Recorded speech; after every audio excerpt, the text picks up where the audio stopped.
Britain में फिर राजनीतिक भूकंप आ गया है। प्रधानमंत्री कीर स्टारमर ने इस्तीफा दे दिया है। आखिर ऐसा क्या हुआ कि जिस नेता ने लेबर पार्टी को ऐतिहासिक जीत दिलाई, वही एक साल के भीतर अपनी कुर्सी छोड़ने पर मजबूर हो गया। अब सवाल है, कौन अगला प्रधानमंत्री ब्रिटेन का बनने जा रहा है और क्यों पिछले 7 साल में ब्रिटेन को छठा प्रधानमंत्री मिलने वाला है। इस रिपोर्ट में हम आपको पूरा मामला आसान भाषा में समझाएंगे, इसलिए अंत तक वीडियो को जरूर देखिएगा। दोस्तों, राजनीति में एक कहावत है, ताज पहनना मुश्किल है लेकिन उसे संभालना उससे भी ज़्यादा मुश्किल है। ब्रिटेन में इस कहावत को एक बार फिर सच साबित कर दिया है प्रधानमंत्री कीर स्टारमर ने। सोमवार को स्टारमर ने प्रधानमंत्री और लेबर पार्टी के नेता पद से इस्तीफा दे दिया है और पूरी दुनिया को चौंका दिया है।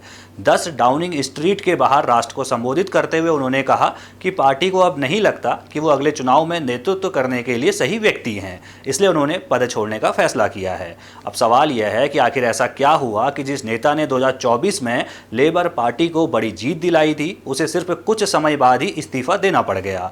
दरअसल पिछले कई महीनों से उनकी अपनी ही पार्टी के अंदर बगावत की आग सुलग रही थी। हालात ऐसे हो गए थे कि लेबर पार्टी के 400 सांसदों में से 100 से ज़्यादा सांसद खुलकर उनके खिलाफ खड़े हो गए। सांसदों ने साफ शब्दों में कहा कि या तो स्टारमर तुरंत इस्तीफा दें या फिर पद छोड़ने की तारीख घोषित करें।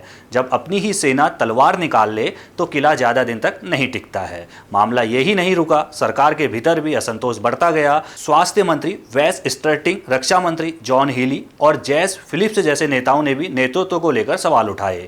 इससे साफ हो गया कि स्टारमर की कुर्सी अब खतरे में है। राजनीतिक गलियारों में चर्चा शुरू हो गई कि लेबर पार्टी अब नया चेहरा तलाश रही है। कहा जाता है कि राजनीति में जनता जितनी अहम होती है, उतनी ही पार्टी के अंदर की राजनीति भी होती है। स्टारमर की मुश्किलें इसलिए बढ़ी क्योंकि चुनाव जीतने के बाद उनकी लोकप्रियता लगातार गिरती गई। जीवन स्तर सुधारने के वादे, आर्थिक चुनौतियां, कुछ नीतिगत यू टर्न और कई विवादों ने उनकी छवि को नुकसान पहुंचाया। विरोधियों को मौका मिला और पार्टी के भीतर भी सवाल उठने लगे कि क्या अगले चुनाव में स्टारमर पार्टी को दोबारा जीत दिला पाएंगे। अब जरा समझिए कि ब्रिटेन की राजनीति भारत से अलग कैसे है। भारत में लोग सीधे सांसद चुनते हैं और प्रधानमंत्री बहुमत वाली पार्टी तय करती है, लेकिन ब्रिटेन में प्रधानमंत्री की ताकत काफी हद तक अपनी पार्टी के सांसदों के भरोसे पर टिकी होती है। अगर सांसदों को लगने लगे कि नेता अब चुनाव जिताने की क्षमता नहीं रखता, तो वो बिना आम चुनाव कराए भी नया नेता चुन सकते हैं। यही वजह है कि वहां प्रधानमंत्री बदलना अपेक्षाकृत आसान होता है। इसी कारण पिछले कुछ सालों में ब्रिटेन में राजनीतिक कुर्सी किसी म्यूजिकल चेयर गेम जैसी दिखाई दे रही है। 2016 में ब्रेक्जिट जनमत संग्रह के बाद डेविड कैमरन गए, फिर थेरेसा आई, लेकिन ब्रेक्जिट समझौते को संसद में पास नहीं करा सकी और उन्हें भी जाना पड़ा। इसके बाद बोरिस जॉनसन आए, लेकिन कोविड, लॉकडाउन, पार्टी विवाद और कई आरोपों के चलते इस्तीफा देना पड़ा था। फिर लिज ट्रस आई और सिर्फ 49 दिन में ही आर्थिक नीतियों के कारण कुर्सी छोड़नी पड़ गई।